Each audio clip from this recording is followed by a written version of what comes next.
जी, अस्सलाम वालेकुम बच्चों। जो हमारा लास्ट लेक्चर था वो क्वाइट लेंथी था, बट जो आज का हम लोग पढ़ने चाह रहे हैं वो इजी भी है। प्रैक्टिकल अगर आप लोगों को मोस्टली बॉयज़ को तो आइडिया होगा, जब वो प्रैक्टिकल मार्केट को विजिट करते रहते हैं उनको इन चीज़ों के बारे में, इनके कॉम्प्लेक्सिटी के बारे में आइडिया ऑलरेडी होगा। गर्ल्स को भी नो डाउट होगा, बट एग्जैक्ट आप लोगों ने इतनी डिटेल में नहीं पढ़ा होगा कभी। ठीक है, चलें आज हम लोग जो पढ़ेंगे designing and managing integrated marketing channels. मैं अगेन बता रही हूँ आपको, हर लेक्चर के स्टार्ट में बताती हूँ कौन कौन सा सिलेबस हमारा जो है हमारा फाइनल टर्म में ऐड होगा। ठीक है, स्टार्ट होगा ब्रांड से। ब्रांड बनने के बाद ब्रांड इक्विटी की बात की, फिर हमने पोजीशन की बात की, फिर हमने वैल्यू पोजीशंस की बात की, फिर हमने डिस्कस की मार्केट कौन कौन सी है और कितने कितने परसेंट्स जो है मार्केट जो है वो कंट्रीब्यूट कर रही है। फिर हम लोगों ने बात की कि प्रोडक्ट का लाइफ साइकिल क्या है। फिर हमने प्रोडक्ट की पैकेजिंग एंड डिजाइनिंग्स के बारे में बात की।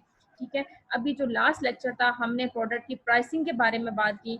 जब प्राइसिंग सेट कर ली गई उसके बाद हमारा जो नेक्स्ट स्टेप आ जाता है वो है प्रोडक्ट की चैनल्स का इंटीग्रेट हमने किस तरह से करना है मार्केटिंग चैनल्स के थ्रू। ठीक है, designing and managing integrated marketing channels. ठीक है, तो उसके लिए सबसे पहले आपको पता होना चाहिए कि मार्केटिंग चैनल्स है क्या। ठीक है, what are the marketing channels? Marketing channels basically is a system in which a particular set of interdependent organizations involved in the process making a product or services available for you or the consumptions। ठीक है, इसको आप ये भी कह सकते हैं most producer do not sell their goods directly to the final user. Between them stand a set of intermediaries performing a variety of functions. These intermediaries constitute a marketing channels is called trade channels and distribution channel. ठीक है, जो भी intermediates को intermediate कर रहे होते हैं direct producers और जो अल्टीमेट कंज्यूमर के दरमियान में, बेसिकली वो क्या होते हैं? Trade channel and distribution channels. Formally, marketing channels are set of interdependent organizations participating in the procedure of making a product or services available for us or consumptions. They are set of pathway a product or services follow after productions, culminating in purchase and consumptions by the final end user। ठीक है, जैसे हम लोग कोई भी चीज़ purchase करते हैं, कोई भी डेली यूज़ के आइटम परचेज करते हैं, हम शॉपकीपर से जाके परचेज कर लेते हैं, लेकिन शॉपकीपर्स के पास से कम आई हमारे दरमियान और मैन्युफैक्चरर के दरमियान में अगर हम लोग कहीं कोई इंटरमीडिएट है तो हम कहते हैं शॉपकीपर है। बट जबकि शॉपकीपर और मैन्युफैक्चरर के दरमियान भी कुछ होलसेलर और रिटेलर काफ़ी ज़्यादा अवेलेबल हैं। ठीक है, उन्होंने भी किसी और से परचेज किया होगा, फिर उन्होंने किसी और से परचेज किया होगा। मे बी जो एंड यूज़र है, जो मैन्युफैक्चरर है, उससे जो कॉन्टैक्ट है वो जस्ट एक का हो पा रहा हो। ठीक है, अच्छा, चैनल्स एंड मार्केटिंग डिसीजंस। ठीक है, जो मार्केटिंग डिसीजंस हैं, जो चैनल्स हैं, वो दो तरह के होते हैं। एक पुश स्ट्रेटजीज यूज करते हैं, एक पुल स्ट्रेटजीज यूज करते हैं। पुश स्ट्रेटजीज का मतलब है, जैसे मैंने आपसे कहा शॉपकीपर हो गया, होलसेलर, रिटेलर हो गया। जो पुल स्ट्रेटजीज है ना, वो चैनल्स की प्रमोशंस के लिए इंटरमीडिएट्स का इस्तेमाल तो करती हैं, बट जो इंटरमीडिएट्स होती हैं वो एडवर्टाइजमेंट होती है, प्रमोशंस के जरिए से कर रही होती है या कम्युनिकेशन के जरिए से कर रही होती है डिमांड प्रोडक्ट के लिए। जबकि push strategies uses the manufacturer sale force trade promotions, money and other means to induce intermediaries to carry, promote and sell the product to the end user। ठीक है, इसमें कैरिंग के चार्जेस पड़ते हैं, product को एक जगह से दूसरी जगह लाने के चार्जेस पड़ते हैं। ठीक है, जबकि इसमें क्या होता है, आप जस्ट पढ़ते, नो डाउट इसमें भी है, बेशक आप ऑनलाइन चीज़ें भी परचेज कर सकते हैं, बट जो अक्सर आप लोग देख रहे होते हैं, आप जो शॉप पे जाते हैं, आप उस चीज़ को डिमांड करते हैं, अक्सर आपने उसको एडवर्टाइजिंग में देखा होता है। ठीक है, a pull strategy uses advertising, promotion and other form of communications to pursue customer to demand the product from intermediaries। ठीक है, वो असल में परस्यू कर रहे होते हैं, पुल स्ट्रेटजी में उनको अर्ज कर रहे होते हैं, इंकरेज कर रहे होते हैं कि ये न्यू जो है प्रोडक्ट है, आप इसको जाके अपनी इंटरमीडिएट्स फॉर एग्जांपल शॉपकीपर से जाके परचेज कर सकते हैं। ठीक है, in imagining intermediaries, the firm must decide how much effort to devote to push versus pull marketing. A push strategy uses a manufacturer, sales force, trade promotion money, or other means to introduce intermediaries to carry, promote, and sell the product to end user. A push strategy is particularly appropriate when there is low brand loyalty in a category. Brand choice is made in the store. The product is an impulse item and product benefit as well understood. In a pull strategy, the manufacturer uses advertising, promotion, other form of communication to pursue consumer to demand the product from intermediaries, thus inducing the intermediaries to order it. Pull strategy is particularly appropriate when there is a high brand loyalty and high involvement in the categories, when consumers are able to perceive difference between the brand and when they choose the brand before they go to stores. ठीक है, उनको basically अर्ज कर रहे होते हैं, encourage कर रहे होते हैं कि आप ये प्रोडक्ट लें, इसके ज्यादा स्पेसिफिकेशन है। ठीक है, अब यहाँ पे एक डायग्राम आपको नजर आ रही होगी। ठीक है, बेसिकली ये क्या है, बेसिकली ये है, एक मिनट मैं इसको थोड़ा ऊपर कर दूं। इंक्रीजिंग एफिशिएंसी, किस तरह से हम एफिशिएंसी को इंक्रीज किया जा सकता है। अगर डायरेक्ट ये जो मैन्युफैक्चरर है और कस्टमर के दरमियान में कॉन्टैक्ट होगा, ठीक है, तो फिर आप क्या करेंगे, आपके कॉन्टैक्ट बेसिकली तो वही है, 3 × 3 का 3 आपके मैन्युफैक्चरर है, 3 ही आपकी क्या है, कंज्यूमर है या अल्टीमेट कस्टमर है। तो आपका जो नंबर ऑफ कंटेंट है वो भी कॉन्टैक्ट कितना होगा, 9 होगा। लेकिन अगर कोई इंटरमीडिएट्स भी अगर आप एंटर कर लेते हैं तो फिर भी नंबर ऑफ कॉन्टैक्ट कितना होगा, 3 होगा। इट मीन्स कि कौन सी स्ट्रेटजीज बेस्ट है इस काम के लिए। ठीक है, यहाँ पे देखिए इंटरलिंक जो कनेक्शन है वो टू मच है, बहुत ज्यादा है, जबकि यहाँ पे इंटरलिंक कनेक्शन आपस में बहुत कम है। ठीक है, नेक्स्ट आप हम लोग जो बात कर रहे होते हैं वो हम बात करते हैं चैनल इंटीग्रेशंस की। ठीक है, कि चैनल के पास कितनी एबिलिटी है कि वो जो है अपनी गुड्स को सेल कर सकें। ability to order a product online and pick it up with the convenient retail locations, ability to return an online order product to a nearby store, right to receive discount based on total online and offline purchases। ठीक है, इनके पास ability होती है कि ये product या चीजों को परचेज कर सके।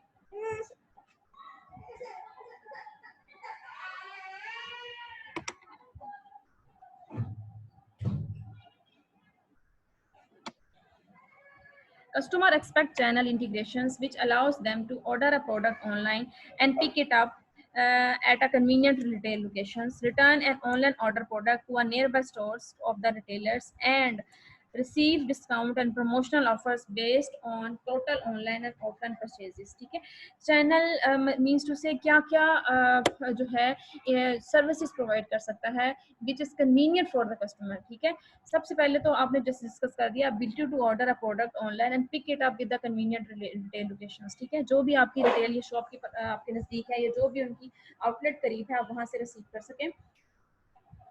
ability to return an online order product to a nearby store, जहां से आपने खरीदी है ऑनलाइन आपने परचेज किया बट आपने स्टोर से रिसीव किया है, अगर आपको कोई डिफेक्ट नजर आता है तो आप जाके उसको उस स्टोर पे रिटर्न कर सकें। Right to receive discount based on the total online offline purchases. ठीक है, अगर आप ऑनलाइन परचेज कर रहे हैं या ऑफलाइन परचेज कर रहे हैं तो उसके ऊपर क्या डिस्काउंट आपको दिया जा रहा है। ओके, नेक्स्ट हम लोग जो बात कर रहे हैं हम लोग करते हैं फंक्शंस की। ठीक है, कि कौन कौन से फंक्शंस परफॉर्म करते हैं ये कम्युनिकेशन चैनल्स। ये क्या करते हैं, सबसे पहले तो इंफॉर्मेशन को इकट्ठा करते हैं। ठीक है, फिर उसको डेवलप करते हैं और डिसिमिनेट परसुएसिव कम्युनिकेशंस, फिर उसके बारे में डिस्कस करते हैं, डाटा इकट्ठा करने की कोशिश करते हैं कि जो हमने डाटा इंफॉर्मेशन इकट्ठी किया है वेदर ये इट्स राइट और रॉन्ग। ठीक है, reach agreement on price and terms, फिर उसके बाद प्राइस एंड टर्म्स के बाद सारा कुछ देखने के बाद वो प्राइस एंड कंडीशंस को सिलेक्ट करते हैं। Acquire fund to finance inventories. ठीक है, फिर देखते हैं कि हमारे पास जो बैकएंड पे फाइनेंस है क्या वो इस चीज़ को फुलफिल कर सकता है कि नहीं। फिर उसके बाद देखते हैं अगर हम इस चीज़ को मार्केट में लेके आते हैं तो हमें कितना रिस्क बेयर करना पड़ेगा। प्रोवाइड फॉर स्टोरेज, कितनी आइटम बनाएंगे तो इस आइटम को स्टोर करने के लिए हमें स्टोरेज की जरूरत होगी। ठीक है, ओके, और बायर भी हमें चाहिए होंगे ताकि वो हमें बिलिंग करने के लिए, पेमेंट करने के लिए कोई वे ऑफ मेथड भी होना चाहिए। Overseas actual transfer of ownership. ठीक है, ओवरसीज अगर कोई बाई करना चाहता है तो वो किस तरह से अपनी प्रोडक्ट को बाई कर सकता है थ्रू बिलिंग। ठीक है, marketing channel perform the work of moving goods from product to customer. It overcomes the time, place and possession gap that separate goods and services from those who need or want them. Member of the marketing channel perform a number of key functions as identified in table 15.1. Some of these functions, storage and movement, title and communication, constitute a forward flow of activity from the company to the customer. Those other functions, ordering and payment, constitute a backward flow from customer to the company. Still other information, negotiations, financing and risk taking occur in both directions. ये basically communication channel की एक diagram है। यहाँ पे देखें हर एक department का अलग अलग वे है कम्युनिकेट करने का। ठीक है, ये देख सकते हैं marketing flow in the marketing channel और द फ्लो ऑफ ठीक है। इसमें देखें सप्लायर है, फॉर एग्जाम्पल फिजिकल फ्लो हो रहा है, फिजिकल आइटम का फ्लो हो रहा है, तो फिजिकल एक आइटम है, एक बल्क क्वांटिटी में आइटम है, तो पहले उसके लिए ट्रांसपोर्टेशन और वेयर हाउसिंग की जरूरत होगी आपको। उसके बाद क्या होगा, आपने वो सिलेक्ट कर लिया, आपने वहाँ पे चीजें मैन्युफैक्चर करना शुरू कर दी। मैन्युफैक्चर से या तो डायरेक्ट कस्टमर आके ले जाता है, ठीक है, या उसमें मैन्युफैक्चर से ट्रांसपोर्ट कस्टमर तक जाने के लिए दरमियान में कुछ अदर जो है इंटरमीडिएट्स इन्वॉल्व होते हैं, for example transport, warehousing, dealers, transporters, फिर उसके बाद वो जाके अल्टीमेटली कहाँ पे जाता है, कस्टमर के पास, ठीक है।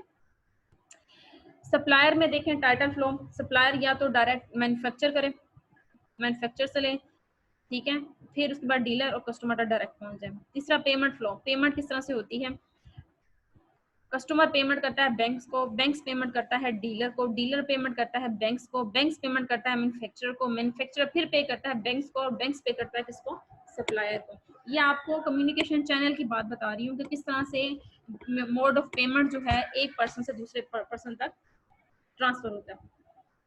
ओके, अब आप नीचे देखें तो कस्टमर जो है उसने इंफॉर्मेशन जो है वो डिलीवर की, फ्लो की, ट्रांसपोर्टर के बैंक को बताया, ठीक है, ट्रांसपोर्टर के बैंक ने वही चीज बताई डीलर को, या डायरेक्ट कस्टमर जो है वो बता सकता है डीलर को, या डायरेक्ट कस्टमर बता सकता है, या डायरेक्ट कस्टमर बता सकता है मैन्युफैक्चरर को, ठीक है। डीलर ने उसको कम्युनिकेट किया ट्रांसपोर्ट वेयर हाउसिंग के बैंक के पास, वेयर हाउसिंग के बैंक ने मैन्युफैक्चरर को किया, मैन्युफैक्चरर ने ट्रांसपोर्ट वेयर हाउसिंग के बैंक को किया, एंड देन सप्लायर। ये डायरेक्ट भी कम्युनिकेशन मैन्युफैक्चरर एंड सप्लायर के दरमियान में हो सकती है, मैन्युफैक्चरर एंड कस्टमर के दरमियान में हो सकती है।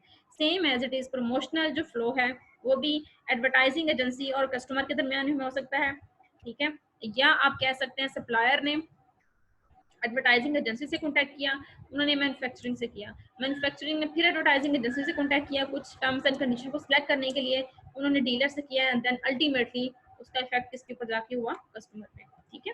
उसके बाद नेक्स्ट देखें, ये एक और जो है ये एक डायग्राम है जिसमें आप ये देख सकते हैं कंज्यूमर मार्केटिंग चैनल्स को, कंज्यूमर की जो मार्केट है उसमें किस तरह से फ्लो होता है, ठीक है। जीरो लेवल मैन्युफैक्चरर से डायरेक्ट कस्टमर के पास आ जाए, मैन्युफैक्चरर के साथ रिटेलर ऐड हो जाए, रिटेलर के बाद फिर मैन्युफैक्चरर के बाद होलसेलर, फिर retailer, then consumer, manufacturer, wholesaler, jobber, retailer and consumer. ये कुछ चैनल्स हैं जिसके थ्रू कंज्यूमर जो है अपने मार्केटिंग चैनल्स की क्या करता है, मार्केटिंग करता है।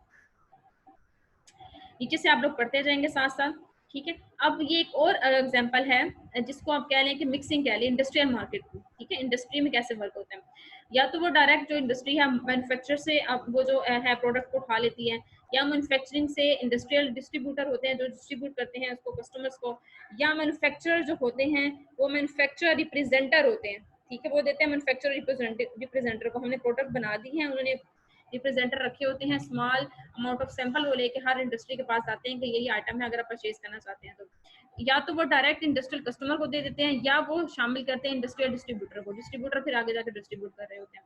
इसी तरह मैन्युफैक्चरर जो है उन्होंने आगे मैन्युफैक्चरर सेल ब्रांच जो है एक बनाई होती है जिसमें वो उसी तरह से वो भी अगेन सैंपल सेल कर रहे होते हैं, या फिर वो बल्क अमाउंट में सेल कर रहे होते हैं, जिस तरह से भी कस्टमर को कन्वीनियंट हो उस तरह से, या उसके बाद वो ऐड कर लेते हैं इंडस्ट्रियल डिस्ट्रीब्यूटर को, उसके थ्रू वो डिस्ट्रीब्यूट कर रहे होते हैं, अगर बल्क में ऑर्डर मिल जाए देन इंडस्ट्रियल कस्टमर के पास वो चीज़ पहुंच जाती है। अब यहाँ पे देखिए बेसिकली 3 स्ट्रेटजीज है नंबर ऑफ इंटरमीडिएट्स की, exclusive, selective and intensive. 3 strategies based on the number of intermediates are exclusive, distributive, selective and intensive distribution. Exclusive distribution जो है उसका मतलब है means severely limiting the number of intermediates, ठीक है, कि आप लिमिट कर देते हैं स्पेसिफिक इंटरमीडिएट्स को। It appropriates when the producer wants to maintain control over the service level and output offered by the reseller। अगर जो बायर है वो चाहता है कि सेलर है वो चाहता है कि वो कंट्रोल रखे इस चीज़ के ऊपर, तो वो बेसिकली क्या कर देता है, वो इस चीज़ पे कंट्रोल रखने के लिए वो सिर्फ एक्सक्लूसिव डिस्ट्रीब्यूटर या लिमिटेड जो इंटरमीडिएट्स है उसको शामिल रखता है। And it often include exclusive dealing arrangement by granting exclusive distributions the producer hope to obtain more dedicated and knowledge selling, ठीक है। इसमें जो होता है सेकंड वन जो है सिलेक्टिव में ये होता है कि आप जो एक जो सिलेक्टिव डिस्ट्रीब्यूशन में क्या होता है, rely on only some of the intermediates willing to carry a particular product, ठीक है। सिलेक्टिव किस्म के सेलर को चूज किया और सिलेक्टिव किस्म के आइटम उनको दी जिसमें वो जिसकी वो ज्यादा अच्छे तरीके से एडवर्टाइज कर सकते हैं। Intensive distribution place the goods और services in as many outlet as possible. This strategy serve well for snack food, soft drink, newspaper, candies. जैसे आपने देखा होगा रिटेलर हो शॉपकीपर के पास आता है मुख्तलिफ बल्क में चीज़ें लेके, जूसेस, कैंडीज, बिस्किट्स, ठीक है, तो ये क्या होती है, इंटेंसिव इंटरमीडिएट्स होती है। ओके, नेक्स्ट हम लोग मूव करते हैं नेक्स्ट स्लाइड्स पे, चैनल मैनेजमेंट डिसीजंस। ठीक है, सबसे पहले आपने चैनल डिसाइड करने से पहले सिलेक्ट करना होता है कि आपको किस किस्म के मेंबर चाहिए। जो आप पीछे पढ़ चुके हैं, एक्सटेंसिव होने चाहिए, सिलेक्टिव या इंटेंसिव। ठीक है, सबसे पहले आपने चैनल के मेंबर सेलेक्ट करने हैं, उसके बाद उनको ट्रेनिंग देनी है, किस किस एरिया को टारगेट करना है और कैसे कैसे टारगेट करना है। फिर उनको मोटिवेट करना है, motivate in the form of bonus, in the form of incentive. फिर उनको इवेल्युएशन के लिए उनकी इवेल्युएशन उनकी करते रहने, कुछ अदर जो है अपने डिस्ट्रीब्यूटर हायर कर लेने हैं, उनको देखना है कि उनकी परफॉर्मेंस कैसी है। उसके बाद अगर जरूरत पड़े मजीद आपको बढ़ाने के इंटरमीडिएट, तो आप उसको मजीद भी इन्हांस कर सकते हैं। नेक्स्ट है चैनल कॉन्फ्लिक्ट। कॉन्फ्लिक्ट कहाँ पे आता है चैनल्स का मैनेजमेंट के अंदर? What types of conflict arises in channels. ठीक है, what causes conflict, what can marketers do to resolve it. No matter how well challenges are designed and managed, there will be some conflict. If only because of interest of independent business entities do not always conflict. अगर कहें खाली independent है, हम बिल्कुल हम आप जिस तरह से चाहें मर्जी कर सकते हैं, तो इस तरह से जो कॉन्फ्लिक्ट है वो कभी भी रिजॉल्व नहीं हो सकता।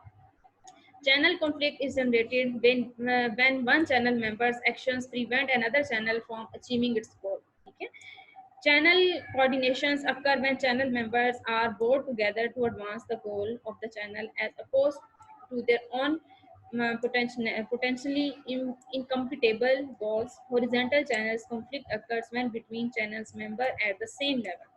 Vertical channel conflict occur when between different levels of the channels. Multi-channels conflict exists when the manufacturer has established two or more channels that sell the same market. It's likely to be especially intensive when the members of the one channel get a lower price and the other with a lower margins.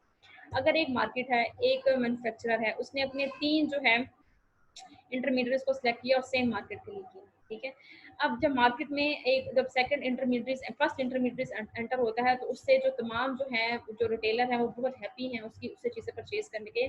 और जो other आता है, एक other जो आपके पास आता है intermediate, उससे हैप्पी नहीं है, तो उन दोनों के दरमियान में कॉन्फ्लिक्ट पैदा हो जाता है। ठीक है, किसी की अंडरस्टैंडिंग ज़्यादा हो जाती है, अंडरस्टैंडिंग पर मार्केटिंग अच्छी हो जाती है, किसी की मार्केटिंग अच्छी नहीं हो पाती। तो इस तरह के कॉन्फ्लिक्ट तो होते ही होते हैं। इन कॉन्फ्लिक्ट को रिजॉल्व किस तरह से किया जा सकता है, वजूहात क्या होती हैं? एक सबसे पहली बात कि गोल आपको पता है आपने जो अचीव करना है, आप उस चीज उस पे रिलाई नहीं कर रहे। आपको गोल का पता ही नहीं है कि आपने किस मार्केट को क्या टारगेट करना है और किस हद तक करना है। उसके बाद आपको रूल्स एंड रेगुलेशंस का नहीं पता, ये जो इंटरमीडिएट्स हैं उनके भी कुछ रूल्स एंड रेगुलेशंस हैं। ठीक है, ताकि इन कॉन्फ्लिक्ट से बचा जा सके। हर एक की डिफरेंट परसेप्शन डिफरेंट होती है। कुछ रिटेलर की परसेप्शन डिफरेंट होगी किसी और इंटरमीडिएट्स को लेके, कुछ की डिफरेंट होगी किसी और इंटरमीडिएट्स को लेके। तो फिर एक कॉन्फ्लिक्ट हमेशा रहता है कि हर बंदे की कोशिश होती है कि हाँ ये हमारी साइड पे हो, ताकि हम ज़्यादा से ज़्यादा इंसेंटिव ले सकें। Intermediates depend on manufacturers. Intermediates totally depend कर रहे हैं मैन्युफैक्चरर पे, जिस तरह से मैन्युफैक्चरर कहता है वो उस तरह से कर रहे होते हैं। अगर ये चीज़ें रिजॉल्व कर दी जाएँ तो आई डोंट थिंक सो कि काजेस जो है ना चैनल्स के कॉन्फ्लिक्ट के वो अराइज हों। Some causes of channel conflict are easy to resolve, other are not. Several causes are listed in the slide. For instance, the manufacturer may want to achieve rapid market penetration through a low price policy dealer. In contrast, many prefer to work with high margin and pursue short run profitability. HP may sell personal computer to large account through its own sales force, but its license declare may also be trying to sell a large amount. Territory boundaries and credit for sale often produce conflict. The manufacturer may be optimistic about the short-term economic outlook and want dealer to carry higher inventory. Dealer may be pessimistic in the privilege categories. It is not uncommon for dispute to arise between manufacturer and the distributor about the optimal advertising strategies. The fortune of exclusive dealers such as auto dealers and profoundly affected by the manufacturing product and pricing decisions. This situation created a high potential for conflict. अभी इसको पढ़ने के बाद भी आपको idea हो जाना चाहिए कि किस तरह से हम लोग जो हैं जो चैनल्स के कॉन्फ्लिक्ट हैं उनकी वजूहत क्या है, उनको किस तरह से रिजॉल्व कर सकते हैं। आई थिंक सो अब आपको इस चैप्टर में से जो हमने पढ़ा है, इस चैप्टर में बेसिकली हमने जो पढ़ा है इससे क्वेश्चन मैं राइटअप नहीं कर पाई। मार्केटिंग चैनल्स हैं क्या है, ठीक है। मार्केटिंग जो चैनल्स है वो किस बेस पे डिसीजंस बनाते हैं, दो स्ट्रेटजीज के बेस पे, पुल एंड पुश के बेस पे। उसके बाद इंक्रीजिंग एफिशिएंसी का चार्ट अगर आ जाता है तो ये आपकी अंडरस्टैंडिंग के लिए है। उसके बाद है बायर क्या क्या एक्सपेक्टेशन होती है चैनल को लेकर, वो आप बताएंगे। उसके बाद है कि जो चैनल के मेंबर हैं उनके क्या फंक्शंस होते हैं। उसके बाद आप बताएंगे मार्केटिंग फ्लो किस तरह से होता है, मार्केटिंग चैनल का फ्लो किस तरह से होता है, फिर कंज्यूमर मार्केट का फ्लो किस तरह से, फिर इंडस्ट्रियल मार्केट्स का फ्लो किस तरह से होता है, फिर नंबर ऑफ इंटरमीडिएट्स कितनी किस्म के होते हैं, फिर जो चैनल्स हैं वो डिसीजंस को कैसे मैनेज करते हैं, ठीक है, फिर जो चैनल्स के कॉन्फ्लिक्ट हैं वो क्या हैं, उनकी वजूहात क्या है, उनको किस तरह से रिजॉल्व किया जा सकता है। ठीक है, ये मैक्सिमम क्वेश्चंस हैं जो इस चैप्टर में से पूछे जा सकते हैं। आज तक के लिए इतना ही बच्चों। नेक्स्ट टॉपिक के साथ फिर हम लोग नेक्स्ट जो एक इंटरलिंक टॉपिक होगा हम उसको लिंक करेंगे। तब तक के लिए बच्चों अल्लाह हाफिज़।